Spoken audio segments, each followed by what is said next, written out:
Movies on the Brain. I'm Jason, and today we're diving deep into a film that was recommended to me by my good friend Julian. This review comes after my first time watching the movie, so get ready for some fresh and raw reactions. We're talking about Blindspotting, directed by Carlos Lopez Estrada and starring the incredible David Diggs and Rafael Casal.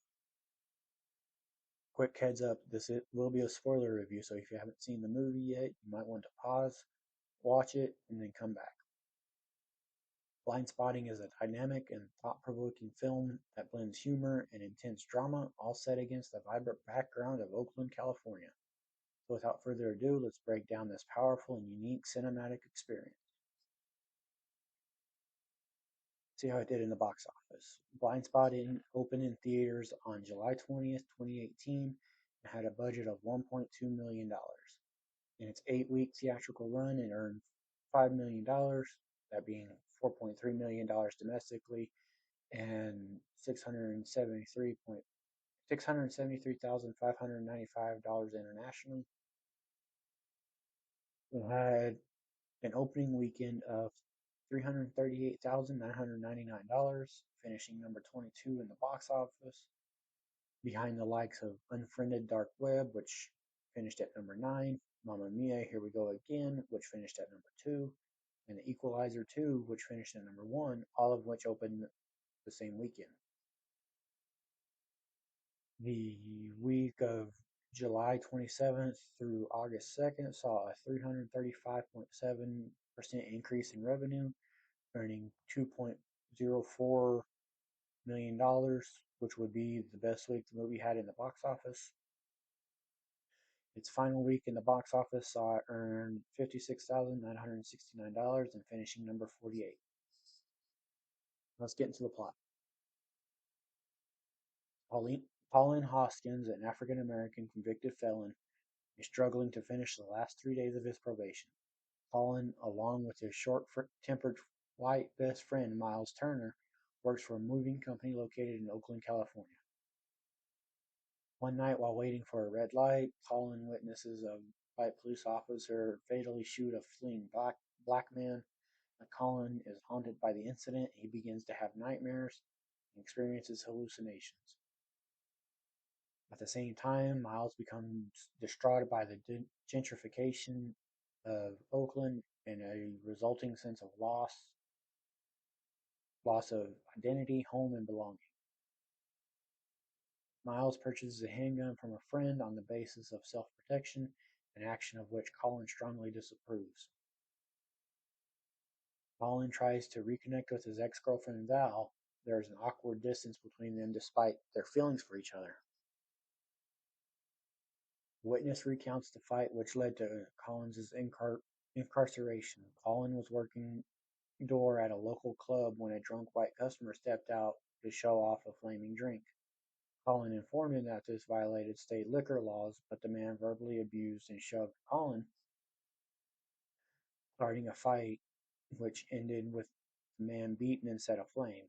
Val witnessed the end of this shocking scene. As Miles continues to display erratic behavior, Val warns Colin of the dangers that may result from a continued friendship with Miles. On Colin's last evening of probation, Miles' young son Sean finds the gun, and Colin narrowly averts a tragic accident. Horrified, Sean's mother Ashley forces Miles and Colin to take the gun and leave. Miles and Colin go to a party at an upscale new house owned by an enthusiastic newcomer to Oakland. The Shoot a Hippie hipster t-shirt that Sean gave Miles is misinterpreted as being an ironic, self-efficating statement, and the only other African American man at the party takes issue with Miles's persona, misinterpreting it as cultural appropriation. They get into a physical fight, and Miles takes out his frustration, beating the man. Ordered to leave, Miles terrorizes the host and his guests by firing his gun into the air while proclaiming his authenticity to the neighborhood. Colin rushes Miles away before the police arrive and takes his gun. In an explosive argument, Colin criticizes Miles for his reckless behavior and the trouble it keeps causing him. Miles returns home and reconciles with Ashley while she treats his injuries, and he realizes that he doesn't face the same struggles as his loved ones.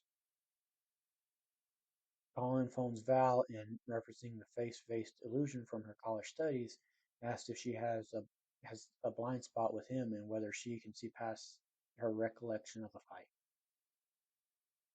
With his probation completed, Colin continues to feel psychologically troubled by the police shooting he witnessed. As he and Miles are finishing a moving job, the house is revealed to be that of Officer Molina, the same officer of whom Colin witnessed killing a man days earlier. Colin holds the officer at gunpoint, and Miles watches as Colin launches into a freestyle rap, criticizing the relationship between the police and African Americans, as well as the gentrification in Oakland. He breaks some of the officer's property but does not shoot the gun, leaving the distraught officer behind. Following a moment of solemnity, I can't even say that word, Colin and Miles repair their friendship as they drive to their next job. Now let's take a look at this cast. This cast is pretty interesting because I only knew two of the people in this movie. Daveed Diggs as Colin Hoskins. Other roles for Daveed Diggs include Paul in Soul, Sebastian in 2023's The Little Mermaid, Marcus de Lafayette in Hamilton. Rafael Casal as Miles Turner. Other roles for Rafael Casal include Kyle Contreras in Bad Education, General Cook in the miniseries The Good Lord Bird, and O.E. Parker in Wildcat. Nina Gavankar as Val. Other roles for Janina Gavankar include Commander Knox in Borderlands, Kensington in the TV show The Mighty Ones, and Tanta Sila in the Forspoken video game. Jasmine Cephas Jones as Ashley. Other roles for Jasmine Cephas Jones include Lola in Dog Days, Peggy Schuler in Hamilton, and Beth Hall in Honest Thief. Ethan Embry as Officer Molina. Other roles for Ethan Embry include Agent Toby Grant in Eagle Eye, Pete Conrad in First Man, and Knuckles in Last Seen Alive. Tisha Campbell Martin as Mama Liz. Other roles for Tisha Campbell Martin include Flora Black in Not Another Church Movie, Brooke in the TV show Empire, and Carol Larrabee in the TV show Last Man Standing. Utkarsh Ambudkar as Rin. Other roles for Utkarsh Ambudkar include Mouser in Free Guy, Real Estate Rat in the Tom and Jerry movie, and Jason Arundekar in the TV show Ghosts. Wayne Knight as Patrick. Other roles for Wayne Knight include Dennis Nedry in Jurassic Park, Phil in Back to the Outback, and he will be voicing Lime in the Among Us TV series. Justin Chu Carey as Tim. Other roles for Justin Chu Carey include Jay in As They Made Us, Spears in the TV show Black Summer, and Leave in Final Heist.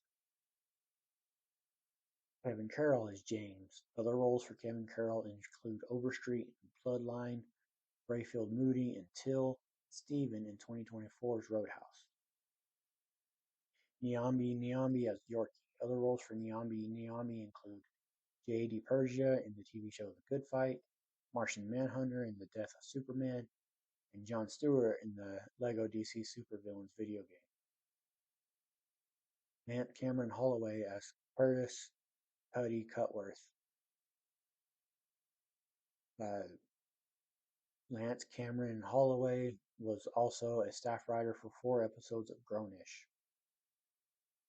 Margot Hall as Nancy, Colin's mother. Other roles for Margot Hall include Melba in Soul, Mrs. White in All Day and a Night, and Mrs. Williams in Love and Taxes. John Chaffin as Des. Other roles for John Chaffin include Over Meech in the TV show BMF, Brendan in Remixed, and Warlock in the TV show The Haves and the Have-Nots. Leland Orser as the judge. Other roles for Leland Orser include Detective McAllister in The Art of Self-Defense, Mr. Nevins in Amsterdam, and Father Romero in the TV show Ray Donovan. Sarah Kay as Angela. This has been Sarah Kay's only role. Travis Parker as Randall Martin. Other roles for Travis Parker include the SWAT leader in Bosco, Apache Mike in Street Shadows, and Memphis in The Hammer. Now let me give you my thoughts. I went into this really not knowing anything about it except the title and the description of what the movie is about on Apple TV. And I really did enjoy it.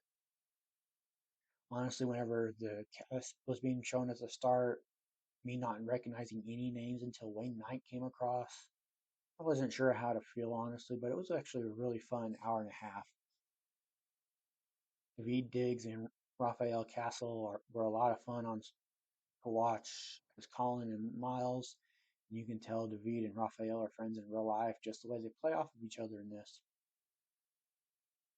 When Colin saw Randall Marshall get shot while at a red light and the effect that it had on him, I was wondering if the officer would come back into the movie, and he did in a major way.